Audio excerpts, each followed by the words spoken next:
Hello সবাইকে। দেখো কালকে ফুচকা বানিয়েছিলাম, কারণ এখানে ভালো ফুচকা আমি পাই না, আমার মনের মতো ফুচকা আমি পাই না। তাই আর কি চেষ্টা করতে করতে আমি ভালোই ফুচকা বানাতে শিখে গেছি। তো আমি মাঝে মাঝে বানিয়ে খাই।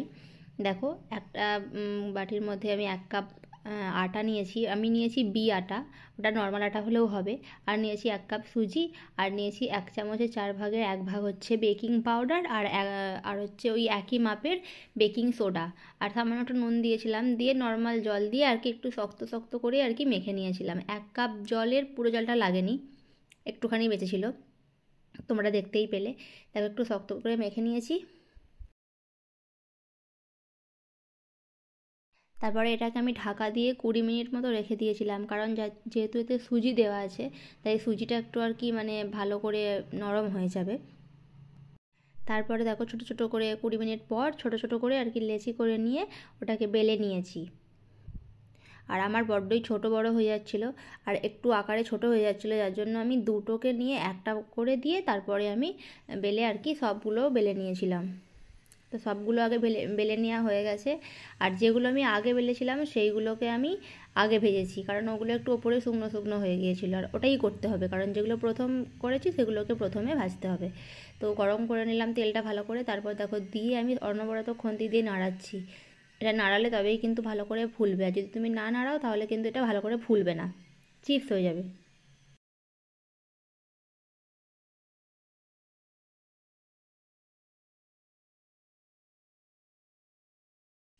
দেখো সব ফুচকা আমি ভেজে নিয়েছি, দেখে তো ভালোই মনে হচ্ছে, মানে একদম দোকানে যেমন খাই তেমনই লাগছে দেখতে। এটা দেখাই, দেখো কতটা সুন্দর। ফুচকাটা ভাঙার আওয়াজ তো তোমরা শুনতে পেলে, কতটা কুড়মুড়ে হয়েছে। তারপর দেখো আমি একটা মশলা বানিয়েছি। 1 চামচ নিয়েছি গোটা জিরে, 1 চামচ গোটা ধনে, আর 4টে শুকনো লঙ্কা। এটাকে আর কি একটু ড্রাই রোস্ট করে নিয়ে ওটাকে মিক্সিতে পেস্ট করে নিয়েছিলাম, পুরো গুঁড়িয়ে নিয়েছিলাম আর কি, ডাস্ট করে নিয়েছিলাম। আর আমি লঙ্কার ডাঁটিগুলো ফেলিনি, তো পরে ফেলে দিলাম, দিয়ে ওটাকে গুঁড়িয়েছিলাম। তারপর দেখো আলু সেদ্ধ করেছিলাম, তার সঙ্গে 4টে কাঁচা লঙ্কাকেও সেদ্ধ করে নিয়েছিলাম। আর দিয়েছিলাম 2টো কাঁচা ছোলা আর চাট মশলা, 1 চামচ ওই গুঁড়ো করে রাখা মশলাটা, আর নুন। এটাকে ভালো করে মিক্স করে নিলাম। আর এখানে জলের মধ্যেও দিয়েছি একটু চাট মশলা, একটু নুন, আর ওই 1 চামচ মশলাটা আর কি। তারপর লেবুর রস দিয়ে আমি জলটা করি, কারণ তেঁতুলের জলটা আমি খুব একটা করি না। তেঁতুল আমার কাছে আছে কিন্তু আমি তাও করি না, আমার লেবুর জল দিয়ে খেতেও ভালোই লাগে। আর ধনেপাতা আমি ইউজ করি না, আমার চিকেন ছাড়া ধনেপাতা খেতে ভালো লাগে না। আর তারপরে দেখো আমার আলুটা কিন্তু দেখতে কালারফুল বেশি হয়নি, কারণ তার গুঁড়ো লঙ্কা বা লাল কাশ্মীরি লঙ্কা দিলে আর কি হয়ে যাবে, কিন্তু আমি দিই না। বেশি গুঁড়ো লঙ্কা খাওয়াটা আর কি ভালো না, তাই আমি দিই না। তারপর বসে বললাম খেতে।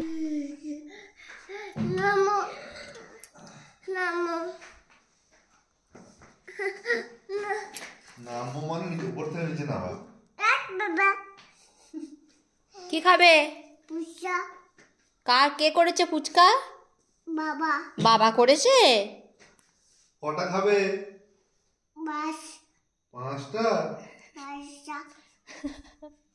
5টা ফুচকা খেতে পারবে?